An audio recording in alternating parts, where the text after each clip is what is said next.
2 years ago, I lost my husband, Dave, unexpectedly. And as anyone who's been through something like this will tell you, it's really the unimaginable.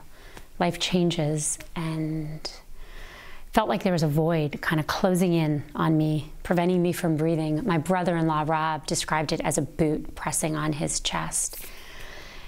And I didn't know what to do and how to get through it. So I turned to my friend, Adam Grant, who's a psychologist, and I said to him, what do I do? How do I get my kids through this?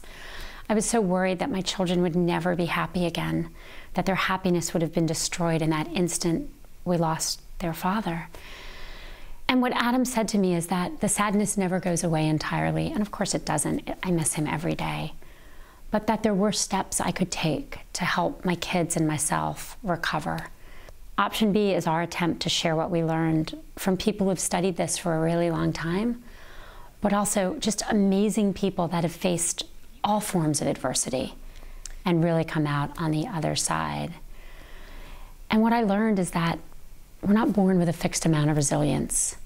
It's really a muscle, and we can build it. We build it in ourselves, we build it in our children, we build it in each other.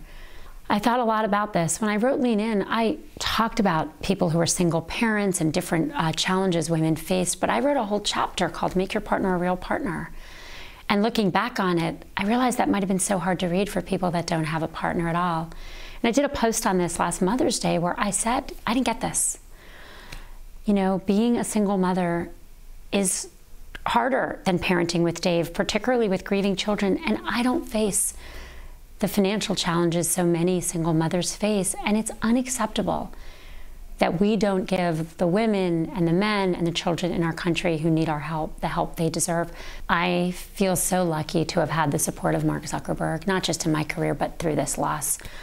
Mark was at my house the first morning I got home. Mark helped plan the funeral.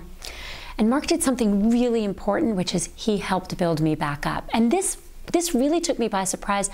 I'd read about grief, so I had heard about the anger, the sorrow, the isolation. But what I hadn't really thought about was how loss in one area of your life can really destroy your self-confidence. Dave lived, my husband, an amazing life of giving to so many people. He really was so generous.